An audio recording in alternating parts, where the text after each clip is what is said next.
इंसान ये सोचता है कि वो पूरे ब्रह्मांड में सबसे तेजी से आगे बढ़ा है, लेकिन हकीकत ये है कि इंसान से भी तेजी से आगे बढ़ी है इंसान की ज़रूरतें। इंसान की ज़रूरतें इतनी ज़्यादा बढ़ चुकी हैं कि अगर वो पूरी ना हुई तो इंसान फिर से वहीं पर पहुंच जाएगा जहां से उसने अपनी शुरुआत करी थी।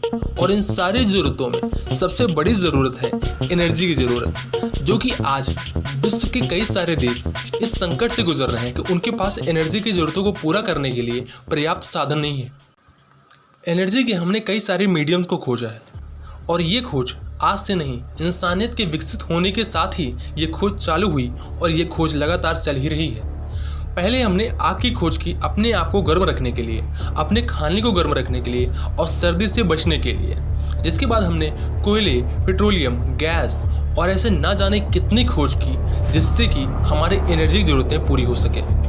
लेकिन आज से करीब 74 साल पहले हमने एक ऐसी खोज की जिसमें एक अणु पर एक न्यूट्रॉन फेंका जाता था और उस अणु के 2 टुकड़े हो जाते थे, जिससे कि उसमें 3 और न्यूट्रॉन बनते थे और फिर वो 3 न्यूट्रॉन बने हुए 2 अणु पर फिर से पड़ते थे और फिर से ये प्रक्रिया चालू रहती थी। इस प्रक्रिया से बहुत ज़्यादा ही एनर्जी निकलती थी।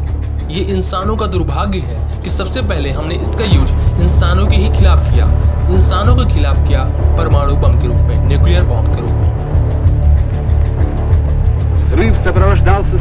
लेकिन इसके बाद पूरे विश्व में सभी देश एक रेस में लग गए जिससे कि वो सबसे ज़्यादा न्यूक्लियर पावर एनर्जी बना सकें।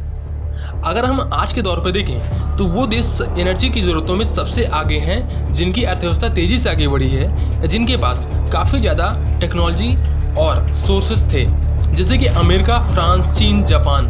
ये वो देश हैं जिनके पास पैसे की कोई कमी नहीं है, ना ही सोर्स की कमी है, ना ही टेक्नोलॉजी की कमी है। जैसे पूरी दुनिया में अमेरिका सबसे ज़्यादा न्यूक्लियर पावर एनर्जी बनाता है, लेकिन फ्रांस अपनी ज़रूरतों का सबसे ज़्यादा न्यूक्लियर पावर एनर्जी बनाता है।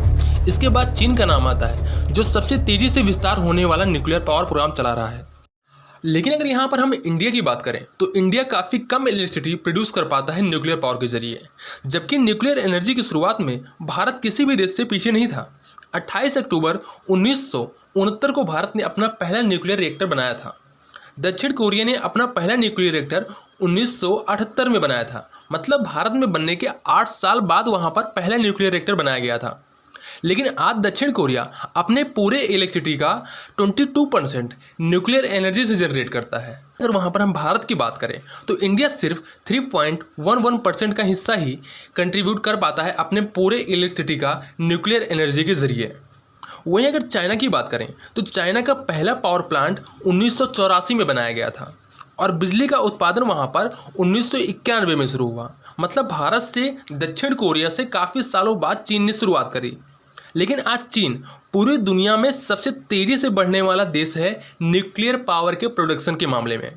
इसके साथ ही पूरी दुनिया में चीन सबसे तेज़ी से बढ़ता हुआ न्यूक्लियर पावर प्रोग्राम चला रहा है। चाइना का लक्ष्य है 150 नए न्यूक्लियर रिएक्टर बनाने का, मतलब इसमें लगने वाले हैं $440 बिलियन। अब आप ये सोचिए कि पिछले 35 सालों में जितने न्यूक्लियर रिएक्टर पूरे विश्व ने मिलकर बनाए हैं, चाइना उतना अकेले बनाना चाहता है। खैर, अगर अभी की बात करें तो अभी चाइना के पास 53 पावर प्लांट हैं, जबकि भारत के पास 22 न्यूक्लियर पावर प्लांट है। मतलब भारत अभी भी चाइना से, दक्षिण कोरिया से काफ़ी पीछे है। तो भारत इतना कम ग्रोथ कैसे कर पाया न्यूक्लियर एनर्जी के क्षेत्र में? आखिर ऐसा कौन सा कारण है जिससे कि भारत ग्रोथ नहीं कर पाया, या फिर ऐसा कौन सा कारण है जिससे कि वो देश ग्रोथ कर गए जो देश आज आगे हैं? तीसरा पहलू है इच्छा शक्ति की कमी। चलिए जानते हैं इन तीनों पॉइंटों को आज हम और समझते हैं कि भारत में न्यूक्लियर पावर की कमी क्यों है। भारत 1947 में जब आज़ाद हुआ तो यहाँ के प्रधानमंत्री थे पंडित जवाहरलाल नेहरू, और उनका कहना था कि भारत कभी भी न्यूक्लियर बॉम्ब नहीं बनाएगा, सिर्फ न्यूक्लियर पावर प्लांट चलाने की तैयारी करेगा। और 1957 में भारत ने अपना पहला न्यूक्लियर रिएक्टर बनाया, जो कि भारत का पहला नहीं था बल्कि एशिया का पहला था। मतलब भारत पूरे एशिया में सबसे पहला न्यूक्लियर रिएक्टर बनाने वाला देश था। जिसके बाद 1962 में चाइना से हमारी लड़ाई हुई, जिसके बाद इंडिया को और इंडिया के जो पॉलिटिशियन थे उस समय के, उनको ये रियलाइज़ हुआ कि बिना सेना के अपनी ज़मीन को बचाना, अपने लोगों को बचाना नामुमकिन है।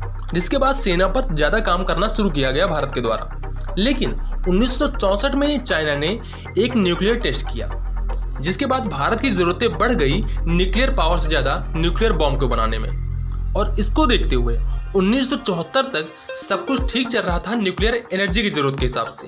लेकिन जब 1974 में भारत ने अपना पहला न्यूक्लियर टेस्ट किया, तब भारत पर दूसरे देशों के द्वारा काफ़ी ज़्यादा सैंक्शंस लगाए गए, जैसे कि कनाडा, जो उस समय का भारत का सबसे अहम पार्टनर था न्यूक्लियर पावर प्रोग्राम के जरिए, जो कि भारत को टेक्नोलॉजी, एक्सपर्टीज़ और इक्विपमेंट देता था, उसने ये सब देने से मना कर दिया। उसने न्यूक्लियर फ्यूल देने से मना कर दिया। तो भारत में जो उस समय के न्यूक्लियर रिएक्टर चल रहे थे, जहाँ से एनर्जी बनाने का काम चल रहा था, वो सब वहाँ पर रुक गया, क्योंकि एक साल में एक न्यूक्लियर पावर प्लांट को चलाने में कम से कम 27 टन फ्रेश न्यूक्लियर फ्यूल लगता है, जो कि भारत में आना पूरी तरीके से बंद हो चुका था। जिसके बाद ये समय ऐसा था जो कि भारत पूरी तरीके से फ्रीज हो गया न्यूक्लियर एनर्जी में। और अब आप इस चार्ट को देखिए।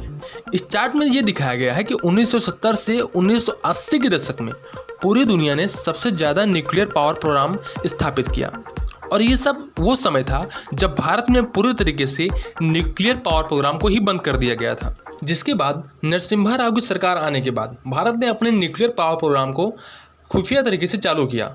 लेकिन 1998 में हुए दूसरे न्यूक्लियर टेस्ट ने भारत को और भी कमजोर कर दिया, क्योंकि भारत पर पूरी दुनिया के द्वारा बहुत ज़्यादा सैंक्शन लगाए गए, और ये सैंक्शंस ऐसे सैंक्शंस थे जिसके बाद भारत हैवी वाटर, यूरेनियम या फिर ऐसे टेक्नोलॉजी किसी दूसरे देश से नहीं खरीद सकता था। लेकिन जब मनमोहन सिंह और यूएस के प्रेसिडेंट जॉर्ज डब्ल्यू बुश के बीच एक एग्रीमेंट हुआ, इस एग्रीमेंट में भारत ने सिविल न्यूक्लियर टेक्नोलॉजी और फ्यूल को एक नई दिशा दिखाई।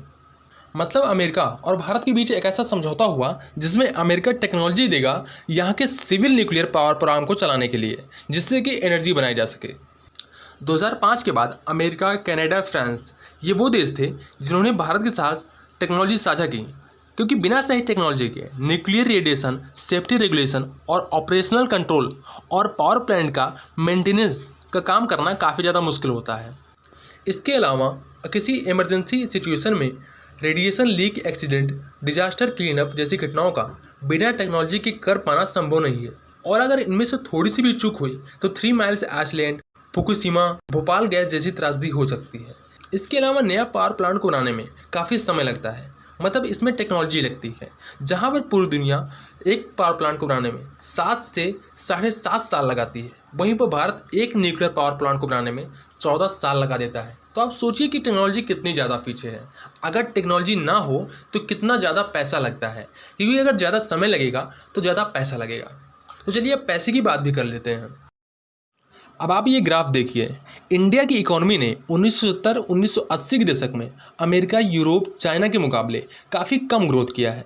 और अब आप ये ग्राफ देखिए, इसमें न्यूक्लियर पावर का ग्राफ दिखाया गया है, जिससे पता चलता है कि 1970-80 के दशक में जिन देशों की इकोनॉमी ज़्यादा तेज़ी से आगे बढ़ रही थी, वहाँ का न्यूक्लियर एनर्जी प्रोग्राम भी उतनी ही तेज़ी से आगे बढ़ रहा था। एक न्यूक्लियर प्लांट को बनाने में जो लागत आती है वो होती है 6 से 10 बिलियन डॉलर। और भारत की स्थिति 1991 से ऐसी हो गई थी कि 2.2 बिलियन का बिल चुकाने के लिए भारत ने 67 टन सोने को गिरवी रख दिया था। 1991 के पहले भारत की आर्थिक स्थिति लगातार खराब हो रही थी।